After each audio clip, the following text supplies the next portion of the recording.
presentation and of the JourneyCare Foundation, and it is my pleasure to welcome you to our monthly town hall. Today, we're talking about our pediatrics program. On today's panel, we have two moms. Well, we have three moms in total. Two moms that have experienced JourneyCare's pediatric program, and the CEO of our organization, Ms. Kimberly Hobson. Before I introduce Kimberly and have her do her introductory remarks and comments, I just wanted to give you guys an understanding of what it's like to be at JourneyCare as an employee and being a part of our pediatric program. When I joined JourneyCare a few years ago, I had board members and donors and community members asking me what it would be like to speak to a family knowing that they're involved in our pediatrics program, and how we would communicate and how we could ensure and give them comfort, and how I would be able to navigate it as an individual. The comments that I made at that time are pretty true from where I feel today. We have to be there for each other. We have to listen. We have to be compassionate. And at the end of the day, for me, to be able to go home and say you love somebody is a powerful statement. And it could be your husband, your wife, your partner, your siblings, your children.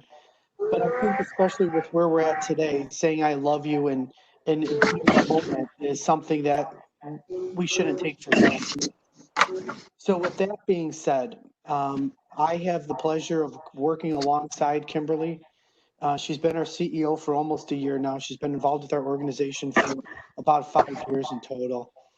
I think one of the things that makes Kimberly unique is her compassion. She can make a decision that's tough. I'm not saying she can't, but she also has a heart, and she lets her heart lead in decisions.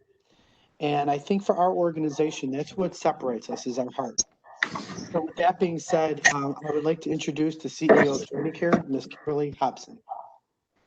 Well, thank you, Joe. I'm so happy to be here this afternoon. And so I'll begin by saying good afternoon to everyone that has joined us today. I want to begin by thanking the foundation for hosting this town hall series. Each topic that they've covered, I've participated in, and it's been very meaningful for me. As a mother and someone who has experienced loss myself, this topic impacts me in a very personal way. JourneyCare's Pediatric Hospice and Palliative Care program, which is named All About Kids, is a service that differentiates us. Our pediatric clinicians are special. They are experts at what they do, and they show us humility and selflessness every single day. Our pediatric families, they inspire us. They challenge us to be better clinicians, better servants, and better human beings overall. They face enormous struggles, maintaining a normal family life while caring for their sick child, and also dealing with the emotions and the stress of serious illness. Our All About Kids is the largest of a handful of pediatric programs in Illinois, serving approximately 125 kids or more every day. We are honored and proud to care for our patients and their families so that they can focus on the things that are most important. Now, throughout my career, I have seen the power of people helping each other, people giving to their community with the desire to make the world a better place, especially for our most vulnerable. And that is the heart of JourneyCare's All Kids program. We are honored to serve the most vulnerable children and families. Today, you will hear from two women who are doing just that.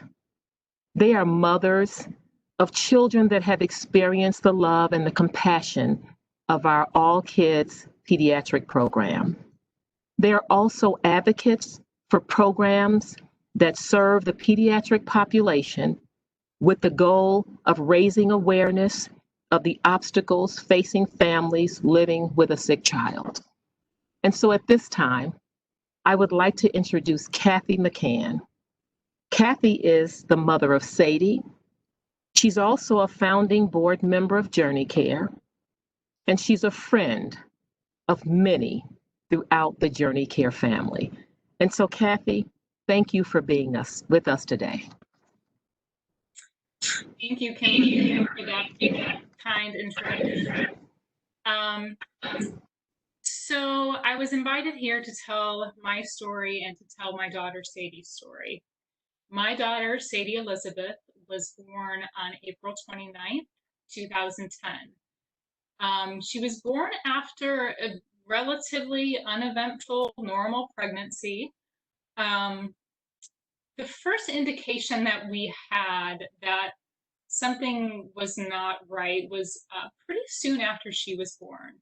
My husband and I noticed that one of her eyes just wasn't opening as well as the other. It looked kind of squinty. So when the pediatrician came in after she was born in the hospital, we mentioned this to her, and at the time she said, "Oh, it's nothing to worry about. This happens all the time. Babies are born with clogged tear ducts. It'll work its way out." And I was and still am a pretty optimistic person. But at the time, I was also a very naive first-time mother, and I took her at her word and said, "Okay, it's just a clogged tear duct, nothing to worry about." About a week later, we noticed her eye still wasn't opening as well as it should. So we mentioned this in our pediatrician appointment, and without going into too much detail, as parents of medically complex kids can, the pediatrician looked at the eye. She sent us to one specialist, who then sent us to another specialist. I think we saw probably 3 different ophthalmologists, retina specialists. We finally were sent down to Lurie Children's Hospital when Sadie was probably 2 weeks old, and she had an eye exam under anesthesia. And after that exam, they were able to tell us that yes, something was wrong with the eye. There was scars on the retina. We weren't quite sure where the scars came from. The structure of the eye was actually smaller than the other eye. And at the time, we left the hospital thinking, okay, will likely be blind in one eye, and we'll probably have to wear a prosthetic. And at the time, I was thinking, oh my gosh, this is the worst thing ever. This is terrible news. As a parent of my first child, and in hindsight, I wish that was the only thing we had to deal with Sadie. So around that same time, she started making these really strange movements. These kind of, I can describe them as only as like clusters of sharp movements. And they'd happen and they kind of go away for a couple hours and they'd happen again. So I took a video of it and I went to the pediatrician, not thinking that the eye and what was happening here were related at all. The pediatrician looked at the video. She left the room and she came back in and said, "We have you scheduled for some diagnostic tests down at the Children's Hospital tomorrow." So, I left the pediatrician's appointment, again, optimistic, naive, not thinking when a pediatrician calls the Children's Hospital and gets you in the very next day for diagnostic tests, that should have been an indication to me that this could be something serious. So Sadie went in for an EEG, which is an exam to basically look at her brain waves. She also had an MRI of the brain. MRI is a test which looks at the structure of the brain. The next morning, my husband and I met with a pediatric neurologist. And I remember Sadie was 6 weeks old. It was Friday, June 18th, when she got the diagnosis of Icardi Syndrome. So Acardi Syndrome is a rare genetic disorder affecting primarily girls. 99.9% are girls. It only has about 1,000 cases in the US. And essentially, it's a combination of 3 markers. One is very specific scars on the retina called lacunae. very specific to Acardi Syndrome. So that's what was going on with her eye. The second is a type of seizure called infantile spasms, and that was the strange movement that she was making. It ended up that those were actually seizures. And the third marker is absence of the corpus callosum, agenesis of the corpus callosum, which is the structure that connects the two sides of the brain. So you put those three puzzle pieces together. The doctors put those puzzle pieces together for the diagnosis of Acardi syndrome. And, you know, Sadie obviously had all of these things, and she had some other things as well that kind of go along with that diagnosis. So, like many other rare diseases, Acardi syndrome comes with a pretty terrible prognosis. The children affected typically experience multiple seizures daily, intractable epilepsy, so very hard to control seizures, severe developmental delay, low muscle tone. Most of the girls with Acardi syndrome, including Sadie, are nonverbal, unable to walk, non-ambulatory, and fed via feeding tube. So there I was in this doctor appointment with this pediatric neurologist holding a 6-week-old baby and trying to process all of this. The doctor handed me a few handouts. One of the handouts she handed to me said, typical lifespan is 7 years. So, sorry. You know, I didn't even know if I could handle a newborn baby at that time. I mean, she was 6 weeks old. She wasn't sleeping through the night. I didn't know if I could handle that, let alone a child with complex medical challenges, severe developmental delays. So I remember telling my family, like, I am just not strong enough for this. This, you know, shouldn't have happened to me. It should have happened to a stronger person. Luckily, we had a really great pediatrician, Dr. Lori Walsh, and Dr. Walsh supported us through this whole process. She acted as our care coordinator, and she was the one that introduced us to JourneyCare. So one of the many things I have learned in being a parent of a medically complex child is that you take advantage of any help that is offered and any resources that you can.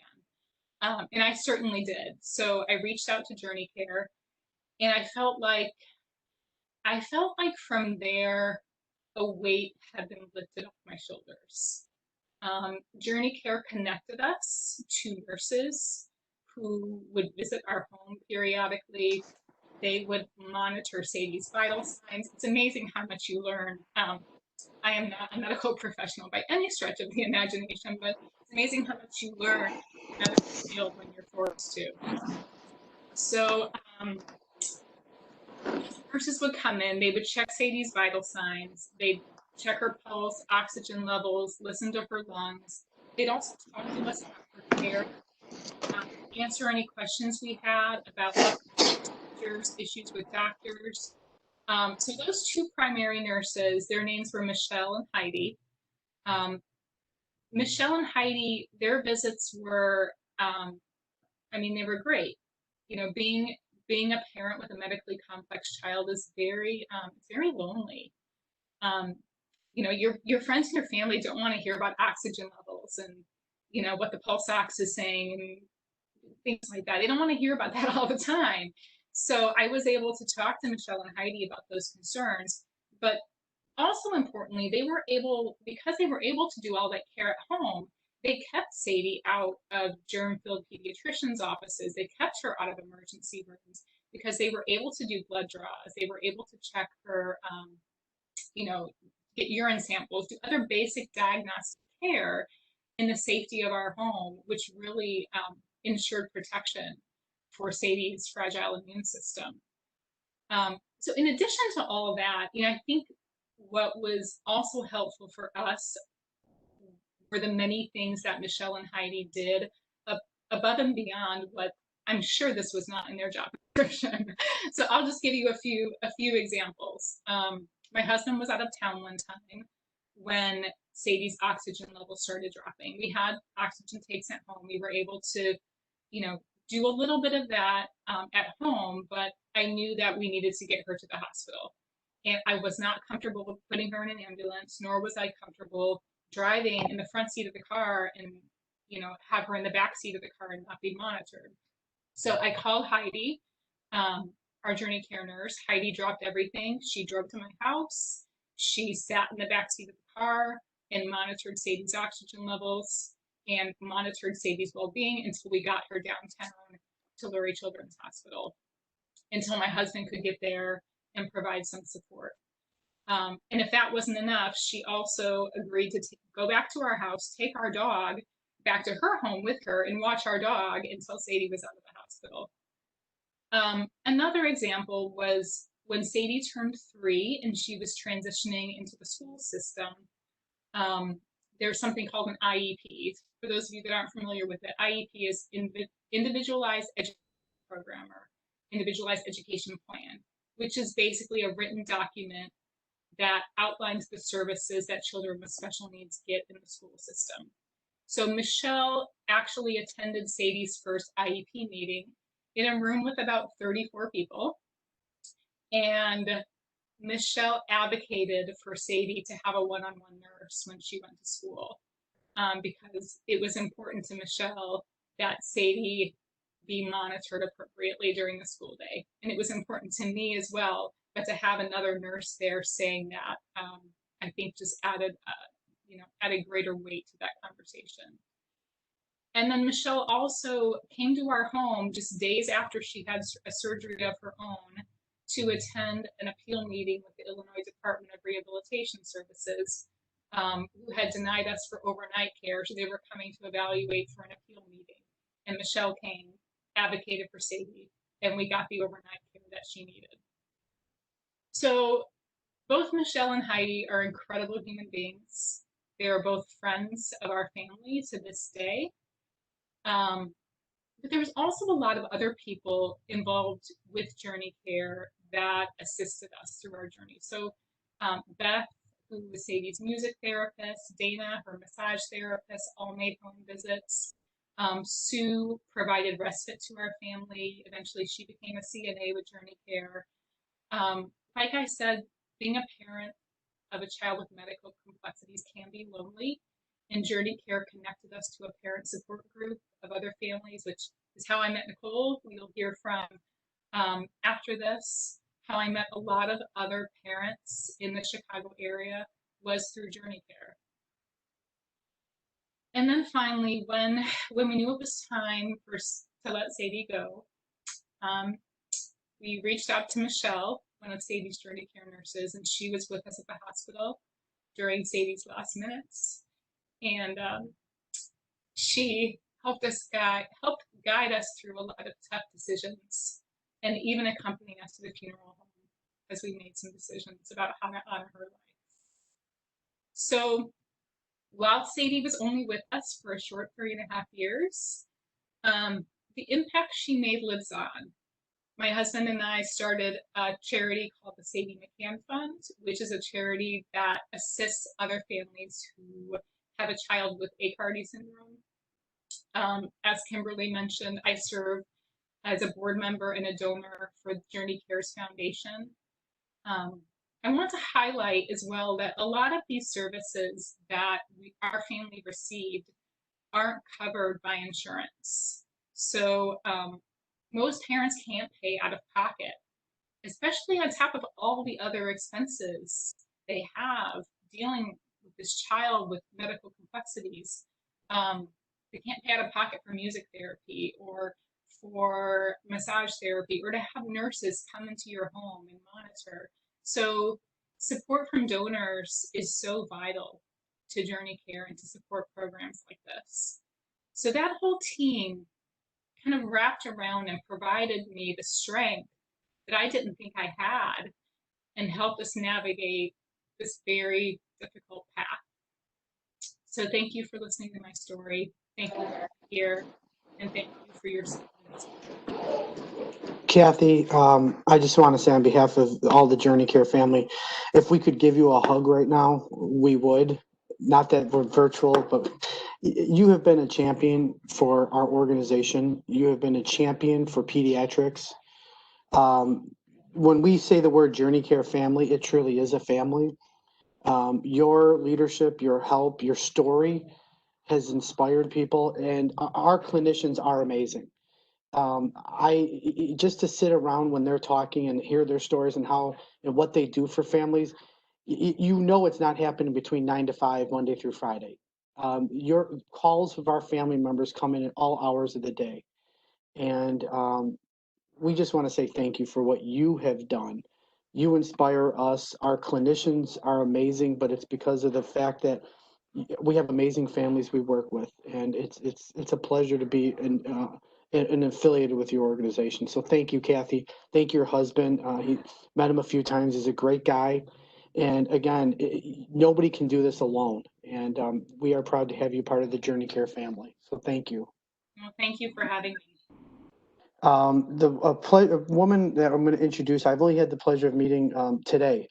I've heard her story. I've heard others talk about her.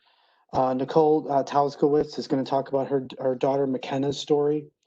And again, having the strength to tell a story is difficult. Nobody wants to sit down and write a story about talking about their children and what an organization like JourneyCare does or what doesn't do. I am honored and I am humbled and I am inspired by all of you today. But Nicole, the courage that you're giving today and the story you're gonna share with us is a blessing, and I just want to say thank you before you begin. She did say if she doesn't finish, she does have a friend there that was willing to help out. So I'm giving your story away right there, Nicole. She's right there. She's right there. It is my pleasure to introduce Nicole. Nicole?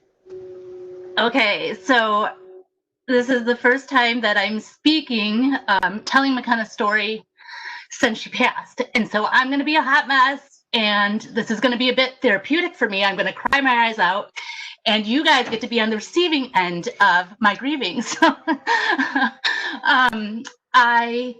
it's a first draft that I wrote. I didn't practice it. I just had to get it to paper, and I'm just going to read it as is, and I hope it makes sense to all of you. I hope it touches you. And I hope in there you know how important JourneyCare was to us. So bear with me. I giggled nervously throughout the craziest. I mean, really, this is not subject matter to giggle about, but I do. So anyway, enough about me being a nutball. I'm going to read this. Okay. And I'm going to start with a little story, and this was how we announced McKenna's passing. Oh, my friend's going to have to come in here quick. A little girl secured her fluffy pony bun with the prettiest of bows, and then twirled, jumped, and danced all the way home. As she burst through the gates, she stood up straight, held her sweet little face towards the light, and let her amazing angel wings, those wings that were so hard to keep under cover for 11 years, she let those wings fall into place they were always meant to be. Vibrant, stunning, and in full view. I am home. There were cheers and squeals of delight, and the immense joy was evident as McKenna entered eternal life. All of the angels were so full of happiness to have their girl back. We could not wait to hear all of Kenna's stories, but first, she had to answer the most important question she would ever be asked. Jesus, my sweet girl, did you enjoy fulfilling your purpose? Kenna replied, so very, very much. Jesus, and how did you do that? And Kenna replied, I loved everyone with every bit that I had, and they felt it. She turned her head and looked to the earth below and whispered, I will love you forever. And that is the ultimate gift. The very gift deserving to be wrapped in the biggest bow you ever did see. Okay. McKenna entered this world on March 15th, 2007, in the same way she entered eternal life, with full force and ready to love. That was her soul. However, her body, she came in, would make things a bit tricky. She was a head-to-toe conundrum. McKenna was born at 29 weeks, and it wasn't long after she was born that we realized our concerns were far greater than the risks that come with prematurity. She had a brain malformation, and she was missing the center part of her brain, corpus callosum dysgenesis. She was also, sorry, I can't even read this. She also had a rare chromosome anomaly, which there were only 6 cases known to date. And we learned very fast McKenna would certainly be writing her very own book. The neurologist gave us the grim prognosis that many in this situation have heard. She may not ever walk, talk, or roll over. And because of the significant neurological complications, she might not do anything purposeful. Even if she did survive her coming days in the NICU, she would most likely not survive her first birthday. After many heartbreaking conversations with her care team, we prepared to bring McKenna home. Everyone was in agreement that home was the best place to live out your days. After 3 months in the NICU, at an itty-bitty 4 pounds, we brought Kenna home on oxygen, a heart monitor, and an NG tube. Her 3-year-old big brother, Kyle, was anxiously awaiting her arrival so he could show her anything and everything he could, starting with his super cool Dr. Elmo. As the days went on, we tried to catch our bearings and get some sort of home routine underway. McKenna continued to pull her NG tube out with purpose. This happened several times. Both me and McKenna crying our bloody heads off while reinserting it each time. After she had successfully taken a couple ounces from a bottle, we decided we were just done with that darn NG tube. A vivid memory is of Kyle asking on the way to the store one day, "Are we going to buy more nipples, Mommy?" We were going to do everything we possibly could to make feeding successful for Kenna. Feeding ended up being a tremendous joy throughout her lifetime. She oral fed until she was about 4 years old. And then as we went on the feeding tube, this isn't in my, this doesn't make sense. I should have read this. But she did get treats throughout the rest of her life, but we did go on a feeding tube at age 4. Very early on in our days at home, I had a very vivid memory of, oh gosh, I was kissing McKenna's cheek, and I was on the phone with my best friend, and I would kiss, as I was on the phone, I would kiss McKenna's left cheek and then her right cheek, her left cheek, then her right cheek. And she started turning her head in anticipation of the next kiss. That was with purpose. She wanted that kiss from her mama. And it was, from that moment that we knew Kenna was ready to strut her stuff in her own way. She had a purpose. So, okay, where was I? Oh gosh, this doesn't flow well, but that's all right. Okay.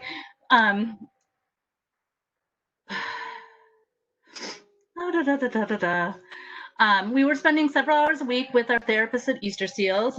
We considered Easter Seals back in the day our Disney World. Magic was happening there.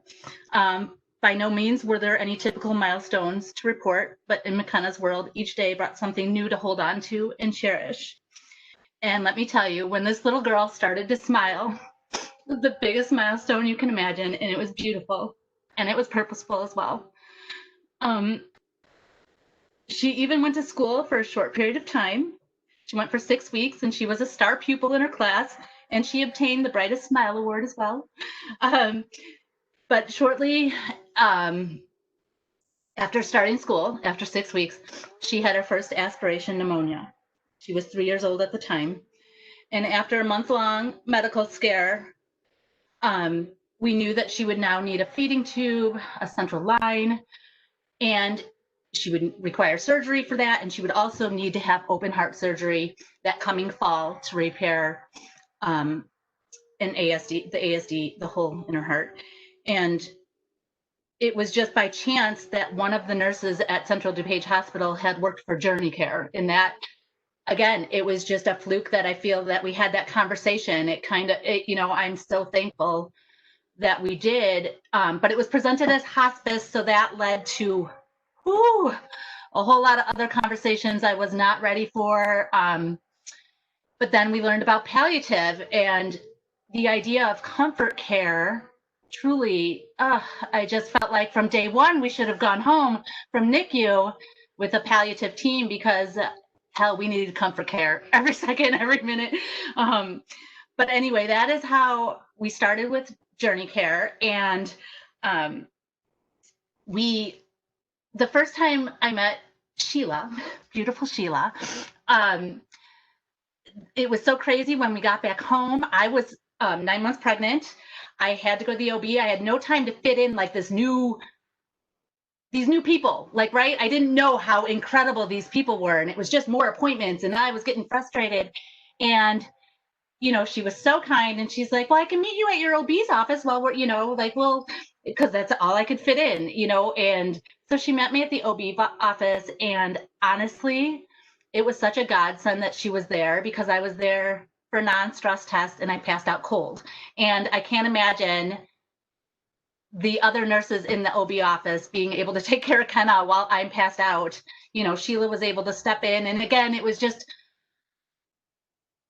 from that moment, knowing like she was there for everything we needed. They helped us through so many things. It was just, I guess, magical in the way of such a crazy scenario and how I was instantly just blown away by her as a person and how sweet and loving she was to kind of immediately. Okay, I'm gonna where I had some valid points I wanted to make. I'm getting there. Oh yeah. Okay, so I did. Okay, yeah. I don't need to share that. Anyway, when McKenna went in for surgery, my other daughter decided she wanted to be born a month early. So within a 7-hour period, I had a baby and McKenna went in for surgery. And again, JourneyCare was there to make things happen and I guess I can't even explain the amount of emotional support they gave as well. It wasn't just, it was so much medical support, but the emotional, they were holding my hand through all of it. I did not know how I was going to keep all of these balls in the air and keep these children alive. And they were just tremendous. The most incredible part of JourneyCare is the fact that they are in your home. They see all the behind the scenes that nobody else sees and how hard you fight every day. There's trial and error of medications. There's symptoms that come up that you call a doctor, and we love our entire team, but if they're not there seeing it, they're like, oh, that shouldn't happen, but it does. Like, if there was something crazy that was going to happen, it was going to certainly happen to McKenna, and you had to explain it. And everybody with JourneyCare never made you feel crazy, never felt that these symptoms weren't happening, or you're somehow, I guess, you know, you're always playing diagnostician. You're trying to assess the situation. And it's your own child, and your heart is breaking. You're trying to be logical and stay focused, and you're a mess. Your child is suffering, and they were with us through every unimaginable conversation we had to have over the years. There were a lot of moments where we should have lost Kenna, and she stayed on. She had more she wanted to do.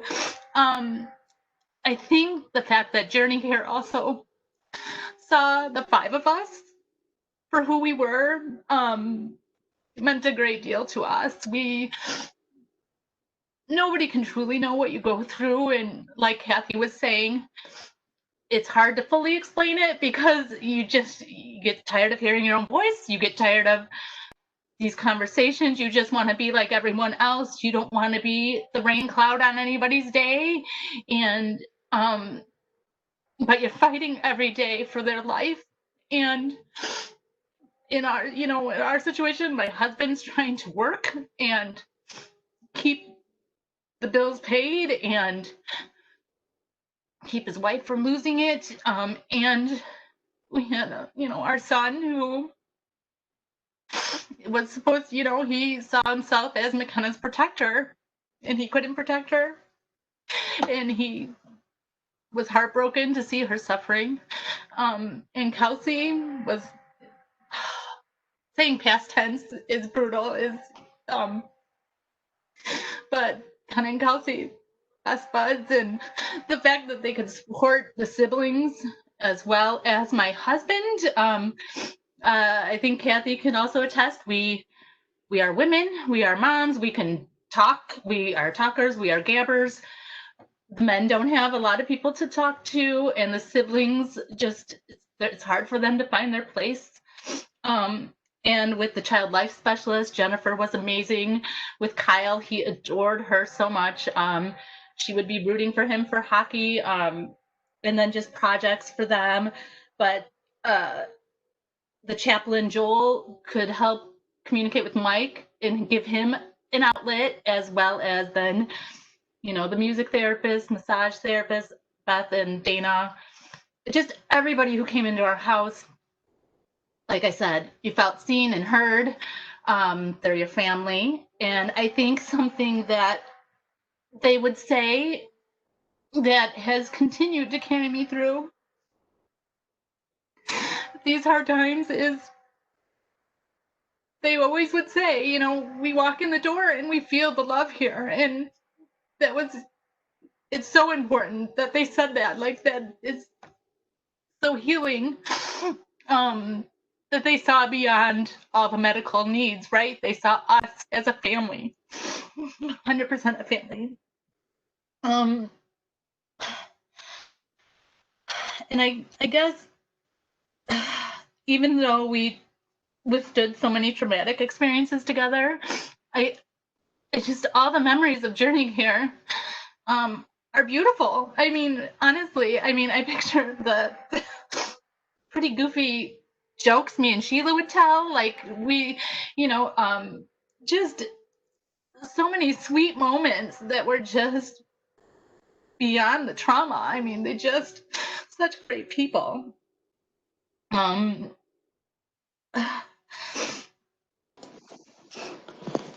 okay. I'm sorry. Nicole, I'm sorry. No, Nicole, if you want to take a breath, we could open up the, if you want. Am I hyperventilating? No. What we can do is we can do some Q&A for a little bit, and if there's something, is that okay with you? Absolutely. Okay, so I'm going to go to Kimberly with a question. Kimberly, both Cathy and Nicole have mentioned their pediatricians and hospitals that they've worked with. How does that work for JourneyCare? Who do they partner? How does that transition look? So I'm assuming, Joe, that you're asking the question about how the transition looks from the hospital to the home and the services that are provided thereof. And so it's very interesting. It looks, it's interesting, and it's so hard. It touches my heart to hear it from this side. I worked on the hospital side for 20 plus years. And although I'm not a clinician, I've seen individuals with sick children on the hospital side. But seeing it from this side and hearing the stories, it totally makes it different for me. As I first should thank Cathy and Nicole for sharing those stories. I've not had a sick child, but let me just say this, Joe, if I can step back. I do have my absolute best girlfriend in the entire world. Had a sick child about 30 years ago. And she lost that child at 4 days. The child was born trisomy 18, and Jonathan was my godson, and he lasted for 4 days. And so we were grateful, because I don't care if your life is 4 days or 4 years, it's still an unbelievable life. So to hear you all's stories today, and to hear the beauty of more time with your children and with your family, and although the experiences I'm sure were tough, again, they touch me in a very special way. And so the transition from the hospital and coming over and having services like JourneyCare offers, I don't think you can, I can imagine express what that feels like. And so thank you for being willing to share your stories. And you should know that many of us at JourneyCare, as I've come over the past year to work inside of JourneyCare, I truly feel, as the president and CEO of this organization, that I have about 8 more years to work, and then I'm going to retire. And this work feels like I'm going to retire really, really early. No, but this work is a ministry for me. It feels like a ministry for me. And JourneyCare staff work with their heart. And so you totally described that today. And so I just want everyone to know that as long as I'm able to be at JourneyCare, I will work as hard as I possibly can to lead the work that touches the hearts of so many of our patients and families. Thank you, ma'am. Thank you. Cathy, Nicole, you guys have both talked about how nurses and clinical teams going above and beyond. What is one of the craziest things you think you've asked of them? And again, HR is not on this, so don't worry. I'll cover my eyes. Yeah, Kimberly, you might want to be mute now. What is the craziest thing you thought, I can't believe I just asked them to do this and they smiled and did it, or what happened? I can certainly start. I mean, I have lots of stories. One that comes to mind that I didn't mention in my talk was for a while, Sadie had an NG tube. So an NG tube is a feeding tube that goes in your nose, down your throat, into your belly. It usually happens when a child has, aspiration pneumonia, and sometimes it happens like in preparation for a G tube, which is a feeding tube in your belly. NG tubes are notorious for coming out, and there was one time where when Sadie's NG tube came out, and that was how she was being fed. That was the only way she was being fed. So at the time, I know now how to replace an NG tube. At the time, I did not know how to replace it. So I called JourneyCare, and they sent over the doctor. The doctor that headed up the pediatric program happened to be like driving to the hospital in my area in Des Plaines. The doctor came to my home and put an NG tube in my daughter so she could have her lunch. So, I mean, that's just another story of how they go above and beyond. That this doctor was willing to make a house call to do something. For him, it was super simple, but it was very, it was such a relief to have someone that had the ability to do that. Yeah. Nicole? I'm sorry, Sheila made me sign a NDA. That's fair. I can't divulge any of those stories, no, but from running stool samples to the hospital for me because I couldn't leave because of the other kids and because of McKenna to, just the blood draws. I mean, I think of all the crazy things I had to do with McKenna, there were certain things that just traumatized me, and they would just kind of pick up and do that. I mean, I was so afraid McKenna was going to choke on a tooth. She was like, oh, I'll pull that tooth. And it was just goofy things that, beyond the blood draws and, all the medical aspects. Gosh, I don't know. She may have had to referee an argument between my husband and I. I was getting snippy. I don't know. Maybe I had to play mediator. I don't know. Yeah. So Kimberly, let me ask you a question. What do you think separates? You mentioned earlier that there's other pediatric programs for hospice, and what do you think separates JourneyCare? Why do you think clinicians and hospitals will recommend JourneyCare and among all others? What do you think separates us? Yeah, I'll begin, Joe, by saying that I did mention that JourneyCare was the largest of a handful. So we should know that there is not a lot of choice when it comes to pediatric programs. And if other hospice and palliative care organizations have pediatric programs, many of them have just a few kids. No one is anywhere near having 100 to 125 or 30 kids at one time that we're taking care of. And so we're grateful for that. I think what separates JourneyCare, and I mentioned earlier, and I keep saying that, it's not that we do our work, it's the way that we do our work. And Nicole and Cathy just mentioned that we go above and beyond. I mean, sometimes we do have rules and regulations and things that we should do and job descriptions and all of those things. But it's not in the doctor's job description that he's going to go to Cathy's house to put in the G-tube. But when those things are necessary, we do whatever we need to do to try to help the family that we're serving. And so I think we have a servant spirit, and looking at this from our hearts and from the perspective of being a servant clinician and a servant, an organization of being a servant, I think that takes us, that separates us from any other, from other programs. And that's what we pride ourselves in. And we are servants and we do our work from our heart. I think that's the differentiator. Yeah. Cathy or Nicole, before I just give the closing statements, is there anything you two ladies would like to share or add or say before the closing remarks? Just really thank you for having us. I so appreciate the opportunity. I wish I did it better, but I'm thankful for the opportunity, and I love you guys so much. I mean, really, I can't imagine not having JourneyCare in our life, truly. Yeah, I mean, I feel the same. I appreciate you allowing us to share our story, and Sadie's life was made so much better because she had JourneyCare. So thank you. Thank you, ladies. The last thing I will say is this program is special for a variety of reasons. Our clinicians, our staff, the parents, but it's also because of our donors that are on this call and others.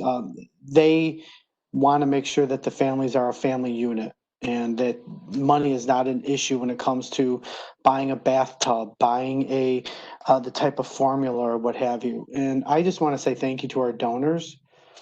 This Saturday, our chair of the board, Linda Bowman's opening her home for our duck race because we can't do our duck race in support of pediatrics like we normally have. So I just want to say thank you to all the donors. You make this program possible. You give our clinicians the tools to be special. And without you, without your support, I don't want to imagine the Chicagoland area without JourneyCare and our PEDS team. You guys are amazing. The clinicians are amazing.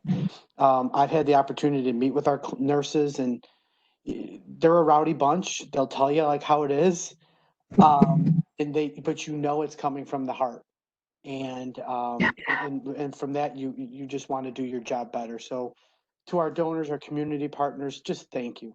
Thank you for everything you do so that we can make a difference in the lives of our neighbors, our friends, and family. So thank you, everyone. Thank you on behalf of JourneyCare, and have a great evening. Oh, yes. Yeah. I just, when you mentioned the donors, I just feel like it hit my spirit that I just wanted to comment on that, because many of the services that we provide to our patients and families in our pediatric program are not covered under our normal payer sources. So our insurances and so forth don't pay for all of these services. So you heard both of these amazing mothers talk about massage therapy and music therapy and things like that. And these types of services have been proven to make a difference in the lives of our pediatric patients that receive these services, but they are not covered under our normal payer sources. So our donors and the generosity thereof make these things possible for our patients to receive the these types of services that bring them so much more comfort. And so thanks to all of you for having a heart for this type of giving and so forth. So thank you. Thank you. Cathy, Nicole, thank you. And to the JourneyCare family, thank you and have a great weekend. Thank you, everyone. Thank you.